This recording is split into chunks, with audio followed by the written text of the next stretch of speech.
After marrying Henry, we only met 3 times. Once when our son was born, he tossed a wad of cash at me. Another time when his mother passed away, he hugged me and said I'd had it tough. The last time was when I was bedridden with illness. He looked at me with pity, his love of his life by his side. I gave you the marriage. I've done my duty. From now on, I need to make it up to Clara. In the end, I died of sheer rage, watching from beyond as Henry took my parents' inheritance, started a factory, and became a big shot, traveling around with Clara. Starting over, I went back to the 1980s. I quickly got a hold of my parents' inheritance and enrolled in a university far away in City A. Once Henry heard about my plans, he regretted it. Oh, poor Lucy, both parents gone just like that. No worries, she's engaged to Henry. Lucky for his family though. Everyone knows Lucy's parents make good money as drivers. Now, with that driver spot open, it might just go to Henry. Sitting in the midst of the chatter, I could hardly believe I'd been reborn. I was back at the time when my parents died in a car crash. The village chief was organizing everyone to decide my future. Henry's parents had smug smiles, fake tears ready as they pulled me into an embrace. Don't worry, Lucy and Henry have been engaged for a while. We won't abandon her. We'll raise her from now on. I glanced at young Henry in the distance, impatient and uninterested, likely eager to meet Clara. We grew up together, and with my parents gone, he thought I'd have to rely on him. Well then, let's decide on this matter. Chief, I don't want to go. I interrupted, surprising Henry's parents, and said, I'm 18 and can take care of myself. No need to trouble anyone. Henry and I are just friends. A childhood engagement doesn't count nowadays. Traditions like that have no place in the modern world. And the driver position should be open for fair competition. Authority says no favoritism. Just because Henry was engaged to me doesn't mean he should automatically get it. Let others try. Some people looked pleased after my speech, and Henry's parents lost their smile completely. Henry looked puzzled and a bit disdainful. Oh, Lucy might just be upset with Henry. Chief, maybe give it a few days, such a big decision. Living alone, she could get bullied. We can't just leave it up to her. Henry's crafty parents came up with excuses to not lose their grip on the situation. The village chief pondered a moment. All right, we'll discuss it later. Lucy can choose where to stay until then. But she's right about the driver's spot. Open to everyone, fair competition. Henry looked like he'd swallowed something bad. Once the crowd dispersed, he pulled me aside. What's your deal? That driver job was mine and you just gave it away. Don't you get it's a coveted position? Henry clicked his tongue, annoyed and impatient. Just then, Clara turned up, wedging herself between us like a guard dog. Lucy, are you upset because Henry planned to take me out? But joking with his future isn't right. I looked at Clara's delicate, callous-free hands, clearly never having done hard work in her life. In our past life, she was sent to live with Henry's family, and clueless small-town Henry fell for her, turning their relationship murky. I thought they were just siblings because Henry handed me eggs and sugar, claiming Clara was too young for chores, and as his future sister-in-law, could I help out? So I did her work too. I remembered feeling jealous of Clara as I looked at my calloused hands and cracked face, and Henry tore my pride to shreds with a sarcastic remark. She's naturally beautiful, you can't change it. Stop using that cheap homemade cream on your face. Clara uses imported lotion. I threw away the herbal ointments I'd secretly made after he said that. I used to sneak the ointment on at night, thinking no one noticed, but Henry effortlessly crushed my self-esteem. If Clara hadn't mocked me on my deathbed in the last life, I might have been their workhorse forever. This time I wondered how Clara would fare doing hard labor, exposed to the elements. What's it to you? Who are you to meddle? What's Henry to you anyway? Are you to? I snapped back, less interested in politeness this time around. What nonsense. Clara and I are just like siblings. Why are you competing with her? Henry's face showed some insecurity, like I'd hit a nerve. Cut it out. I know you're a bit jealous of me and Clara. If you tell the chief to give me the driver's job, I'll take you out too. He waved me off like he was doing me a favor. I had no interest in that and walked away. I heard Henry's parents coming over and asking how Henry was doing. Henry acted nonchalant and said, "Don't worry. Take her out for some fun and she'll be fine. You guys know how much Lucy loves me." I let out a cold laugh, went back home, and dug up a corner of the cellar. It took me a while, but I finally hit a box. When I opened it, it was full of stuff that looked pretty old. In my past life, after moving to Henry's place, I took this stuff along. Back then it was just for memory's sake, but 10 years later, these turned into valuable antiques. Henry sold them to get the startup money for his factory. These were handed down from the family, and I'm going to make a name for myself with them. A few days later, the driver's job in town was given to my neighbor's uncle. Hearing the news, his wife brought me a bag of grain. I tried to decline, but she was so grateful, saying, "We owe it to you, Lucy. Otherwise, he wouldn't have gotten that driver job. Your parents helped us out a lot before, so if you ever need anything, come to me." A warm feeling washed over me. After she left, suddenly my front door was kicked open. Henry stormed in, looking furious and chillingly cold. "What are you causing trouble for? Didn't I make myself clear before? Now the driver job is gone. How are you expecting me to support you?" I knew Henry wasn't just mad about losing the job. He'd promised someone, probably Clara, that he'd buy her a watch after saving a few months' salary. Watches are worth a lot now. I used to think Clara's parents mailed her that watch. Turns out Henry couldn't spare pocket change for candy for me, but saved up for a $120 watch for her. Support me? You earn less work points than I do. How exactly are you going to support me? With sweet words? I mocked him. Henry was so mad his eyes turned red. "You're just out of control. Believe me, I'll really leave you. You're an orphan now, and let's see who'd want you." "Great. Anyone would be better than you." I snapped back. Henry stared at me for a while and finally softened his tone. "I know you're just upset about losing your parents. Don't say things you don't mean. We've known each other for 10 years, and I've always been the best to you. All I felt was indifference. Henry being good to me meant us marrying, moving away, and him disappearing. He used my inheritance from my parents to start his business and lived happily ever after with Clara. I was left in the countryside, dealing with his parents and raising our son, exhausting myself until sickness claimed me early. I didn't want to deal with him anymore, but then I remembered that college entrance exams would resume in a year. Having come back to life, I'd forgotten most of what I learned and needed time to study. I couldn't afford to be tied down by earning work points. I shrugged my shoulders slightly, switching to that look that said I adored Henry. "Sorry, losing my parents made me feel insecure. What's the best thing you say you do for me?" A bit of relief washed over Henry, thinking I'd returned to my gullible self. "After your parents passed, my family was the only one willing to take you in. Isn't that enough?" Inwardly I scoffed. If they weren't after the money my parents left me, they'd have tossed me aside ages ago. "I knew you loved me the most. It's just since they're gone, my head's a real mess. Can you help me out with my share of the work too?" Henry almost blew up at the absurd request, but he bit it back. His parents had advised him to first win me over, then get my inheritance. "You're going to be my wife someday, so of course helping you is a given. You're the best." I ran inside, touched by emotion, and gathered up some junk to hand over to Henry. His smug grin vanished on the spot. Whenever Henry visited, he subtly implied his family lacked this or that, and I'd generously give him things. Sometimes it was the formula my mom bought or household appliances. I sneered. He wouldn't treat me like a pushover again. With Henry helping me with chores, I enjoyed not having to work as hard. I asked someone from town to grab me a pile of books. Henry's family was surviving on work points. My parents only promised me to Henry because he seemed honest. I also knew that you can't just get someone to help by being hard on them. You gotta give them a taste of the good stuff sometimes. So every once in a while, I'd toss a buck or two Henry's way, barely enough for him to keep Clara happy. But Clara wasn't having it easy. Now that I wasn't doing her share of the work, Henry had to pick up my slack, plus his and Clara's. Over time, he started grumbling about Clara. One day, I was passing through the fields and spotted Henry teaching Clara how to farm by hand. Clara was almost in tears, whining, "You said I wouldn't have to work if I stayed at your place.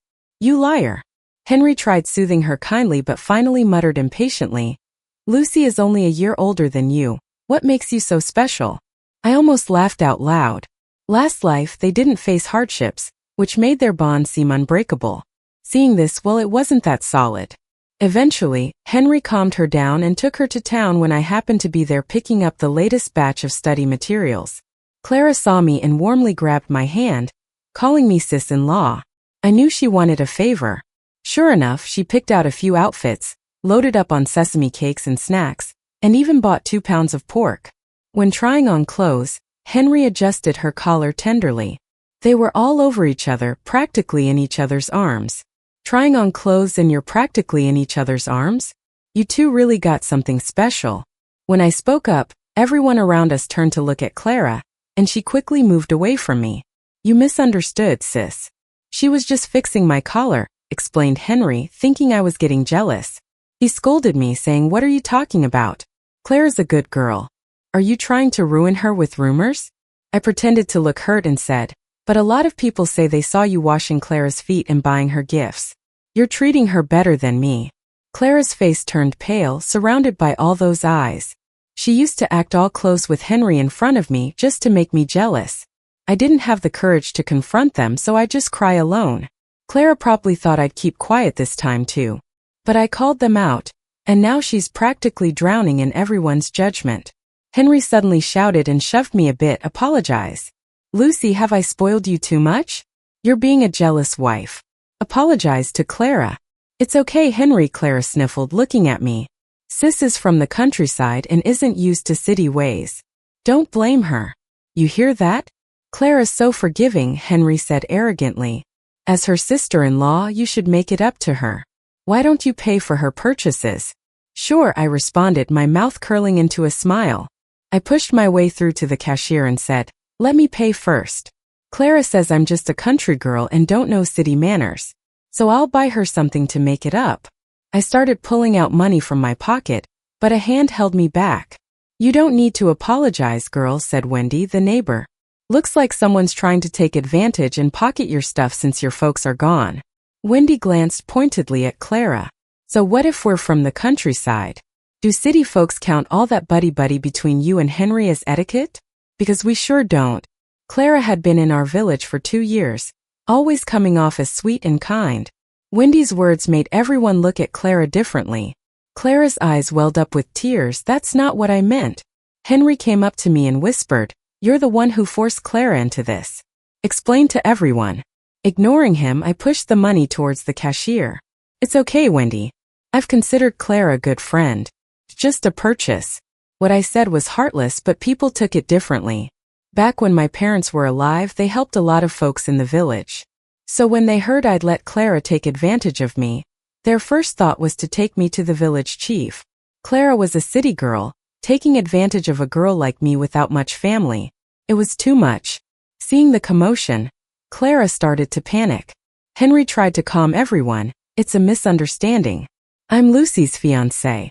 Since her parents aren't here, I'm her only family now. Clara's like a little sister to me, and it's natural for a sister-in-law to buy her things. No need to bother the chief." Everyone looked at me for a reaction. Aware of how they watched me grow up, they knew how I felt about Henry. They didn't want their actions to drive him away from me. I felt a warm rush of affection. In the past, after my parents passed, I leaned heavily on Henry's family, fearing abandonment. I didn't see the kindness of others around me. This time it felt different. I appreciated their concern. I didn't want to ruin things with Henry right now since I'd need his help until college entrance exams were done. "How about making Clara write an IOU and have her sign it?" I suggested. I saw Clara relax a bit, and Henry looked pleased. "Oh, and let's have Henry's parents sign it too," I added. "Clara's staying with them, so they should back her. What if she leaves and I can't get my money back?" Clara's confidence drained, and she looked at me with resentment. She planned to return to the city eventually, leaving all this behind. If Henry's parents became involved, it complicated things. Clara later approached me privately. "Lucy, don't you want to marry Henry? If you drop the money issue, I'll make sure he's devoted to you." I played dumb.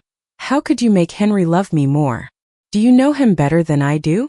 Clara couldn't find the words. My earlier naive act had fooled many, making it hard for her to gauge if I saw through her and Henry's secret. She avoided direct confrontation, fearing I'd demand immediate repayment. In the end, Henry managed to get his parents to sign somehow. I wasn't really surprised about this. Henry's got it bad for Clara now, probably promised his folks something good. But Clara's not having the best time like she used to. Her complexion isn't so rosy, and she's basically just rotating 2 outfits. Word is, Henry's mom took her other clothes and sold them for cheap. With college entrance exams around the corner, I'm starting to freak out. No one knows how tough the first year of exams will be, so I'm not super confident. Just gotta hit the books harder. Henry's come looking for me a few times.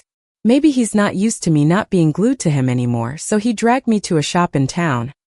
He pointed to the gold rings and bracelets with a bit of disdain and said, "Lucy, why not pick something out? Consider it my wedding gift to you." I scrunched my brow, confused. Me? Buy. He paused. Yeah. Your parents left you a ton of money, right? Buying a ring and bracelet won't cost much. Besides, your money will be mine eventually, might as well use it now. I couldn't help but let out a cold laugh. Henry saw it and his pride kicked in. "Lucy, don't be ungrateful. Marrying you is already a huge favor. Ask around who buys gold rings and bracelets just because they're getting married." His voice got faster, obviously covering his insecurities. Seeing him act all self-righteous, I couldn't hold back the sarcasm. Using my own money to buy me a bracelet and I'm supposed to be thankful? Honestly, in my past life, just the tiniest bit of kindness from him was enough for me. I didn't question it, just happy he thought of me. But before Henry could respond, I turned and left. "No rush. Let's wait until you actually have money." Henry watched me walk off without a second look, a strange unease creeping in. This was actually Clara's idea. "Lucy's been acting weird lately," Clara said. "You need to offer something, even if just a little." So she suggested Lucy buy herself a gold bracelet. He thought Lucy would forgive him, thrilled, and throw herself at him. Worst case, she'd give him some cash, enough to buy Clara something. But her reaction caught him off guard. When the announcement about the reinstatement of college exams hit every home through the radio, I finally felt at ease. If I pass, I'll study and serve my country. If not, I'll take my parents' savings and explore. The places Henry's seen in his past life I gotta see too. Not just me but Henry, Clara, and some folks our age in the village grabbed their books when they heard exams are back. Time flew by. It was a few months after the exams when the results were out. The day I got my college acceptance letter, the weight I'd been carrying finally lifted. I was so scared I'd fail, but thankfully it turned out well. Along with my letter, another guy in the village got into a decent college too. But Henry and Clara couldn't take it. They went to the town, accusing others of stealing their acceptance letters. The townsfolk didn't bother with them. A bit of scolding and back they came, tails between their legs. Some uncles and aunts, hearing I'd gotten into college, dug out what they could to help me. Holding my hand, they said, "Don't mind if it's not much. You're the first college student from our village.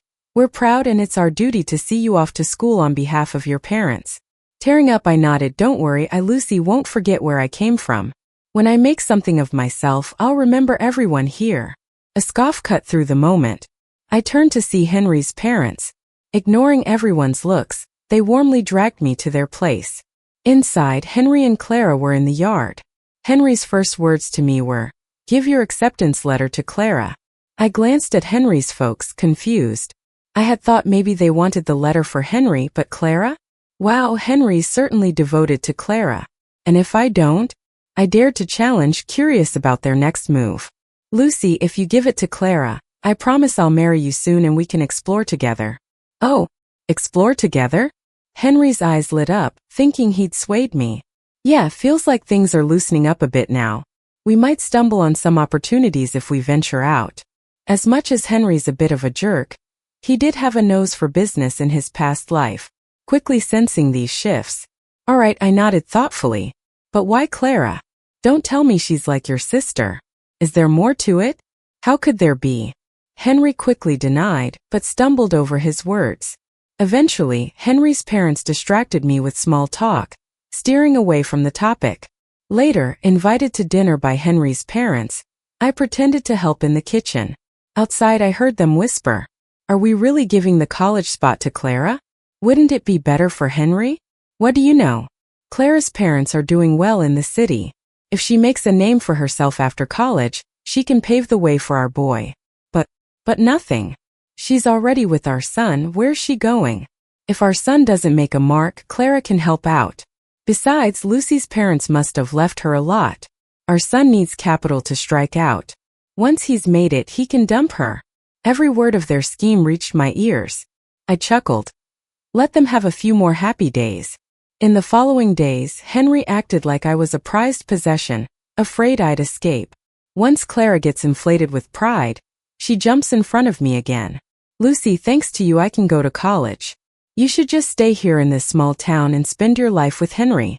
I know deep down she's mocking me for giving up my chance to go to college, and how Henry loves her, making her feel superior to me. I bow my head and go along with her. Marrying Henry and spending my life with him is my dream. I'm quite content. Clara covers her mouth to giggle and nudges Henry with her elbow. Henry, hearing my answer, is unsurprised but with a mix of other feelings.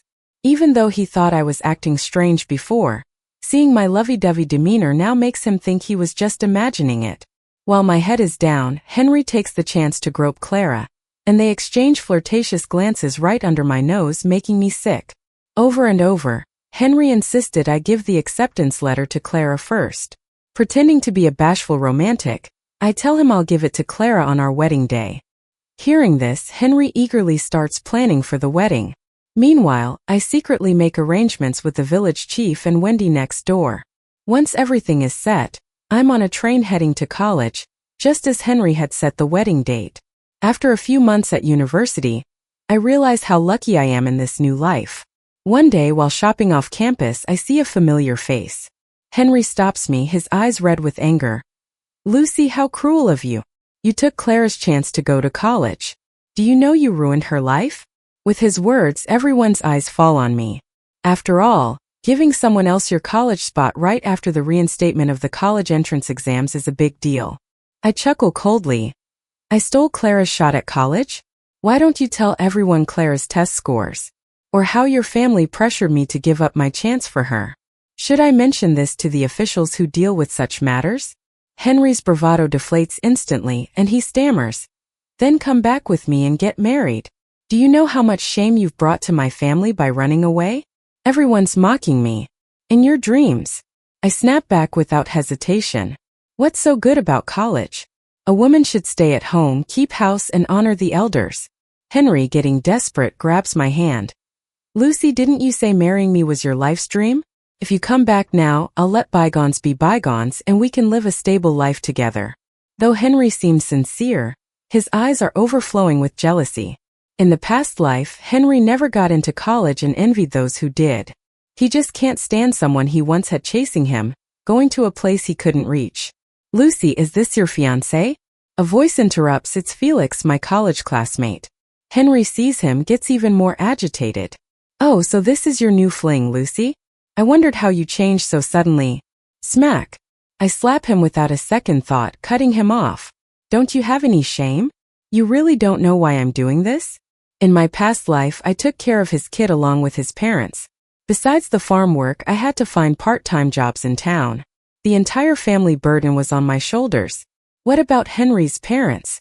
Henry would send them money, but they not only hid it from me, they also pretended to be broke. They assumed I was hiding more money my parents left me, always trying to squeeze me for it. Even my son took after Henry, keeping me in the dark with his grandparents. Pity, I worked myself to the bone, ended up with nothing but pain and exhaustion. Right before I died, Henry flaunted Clara in front of me to show off their love, to let me know just how foolish I was. Does the village know about you hooking up with Clara in secret? Did you think I wouldn't know you two adulterers plotted to steal my chance at college? And how many benefits has your family taken from mine? Taking advantage of our ties, coming again and again to borrow money. Have you ever returned it? After my parents died, you rushed to swallow my family's inheritance. What's going to happen to me, an orphan girl? Henry's face paled and flushed as I exposed the truth because he knew every word I said was true. Yet he never expected me not to care about him at all, or how it would lead to such harsh words. Lucy, although my family wronged you before, do you have to be so harsh? What, so it's okay for officials to set fires but not for commoners to light lamps? Felix seemed to get what our spat was about. Lucy was his classmate, someone the professors favored, so he wouldn't let her get harassed so easily. You came to the university gates to slander me and imply Lucy and I are involved. Isn't that going too far? You know she's moved on, but you still bother her because you can't let go. What business is it of yours? Lucy is my wife. This is a family matter. You don't get a say. Henry was about ready to burst into flames with anger, but I just laughed. Henry, do your parents even know you ran off here? Do you think if I dare use a broken engagement to play your whole family, I wouldn't have a backup plan? Maybe go home and check on your family situation? Henry rushed back as quickly as he could. The village chief also sent me a letter, updating me on the recent situation in the village. The day I called off the engagement, it was the village chief who explained to everyone, according to what I said, that there was no actual binding marriage, it was all just verbal promises. I already explained my situation and Henry's parents' intentions to the village chief. The chief had his own thoughts on the matter. I believe, under everyone's watch, Henry's parents won't dare to try anything with me. Plus, Clara owes my family money, and that's gotta be a headache for Henry. Later, when I went back home to visit my parents' graves, the folks in the village told me Henry and Clara had left to try their luck elsewhere. Clara didn't get into college, and her parents are just ordinary folks in the city, so they couldn't pull any strings for her. All that stuff about her parents being high-ranking officials was a lie. Henry got really mad when he found out and forced Clara into marriage. A few years later, I went back to the village. Wendy helped me retrieve a box of items my parents had kept. These have been kept safe for you, Wendy chatted on and on. You wouldn't believe it, but Henry's family is doing really well now. I heard he made a fortune outside and is coming back to take his folks away soon. That was unexpected. Who would have thought Henry would end up on a similar path as in the past life? Kinda makes you think he's really fated. But his wife's not Clara now. Turns out Henry sold Clara the first year they left. He gave her to some partner. Clara wasn't having it though. Not only did she ruin a few of Henry's deals, but she also trashed his reputation. Everybody knew Henry built his fortune by selling his wife. Eventually though, Henry's business didn't quite live up to its past, but at least he wasn't starving. Passing by Henry's house, I saw his mother standing at the door watching me. Her eyes were full of resentment, but she didn't dare to approach. I'd heard about her before. When I called off the engagement, Henry's mother had her sights set on a storefront in town, expecting my dowry to help out. My leaving dashed her hopes and made her a village joke. I'd made sure Wendy spread the word about what Henry's family did, including the money Clara and Henry's family owed me. So when she complained, she found no sympathy. Henry's family's reputation in the village was already in the dumps, which is probably why they wanted Henry to take them away. I let out a long sigh. In my past life, I wasted my years at Henry's family, and his parents got a peaceful end. But in this life, they've had their comeuppance, and I'm finally crawling out of the mud. It's time for all this to end. Isn't that Lucy? It's been so long. Can't even afford a little trinket now? I turned to see Clara, who I hadn't seen in ages. She looked like I did in my past life, worn out like someone in their 30s with dry, yellowed hair. So this is the business Wendy mentioned, selling trinkets at a street stall. Huh? But I didn't feel like hitting her when she's down. She clearly wasn't doing well. Take your time, the stall owner greeted me with a grin, ignoring Clara. I realized I'd been standing at the stall for a while. No reason really, except the stuff here is trendy unlike the other stalls nearby.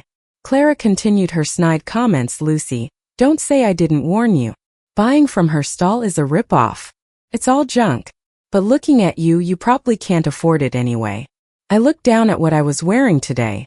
I was dressed humbly, coming straight from home, but I knew better. These things might not look like much now, but I bet they'll be all the rage soon.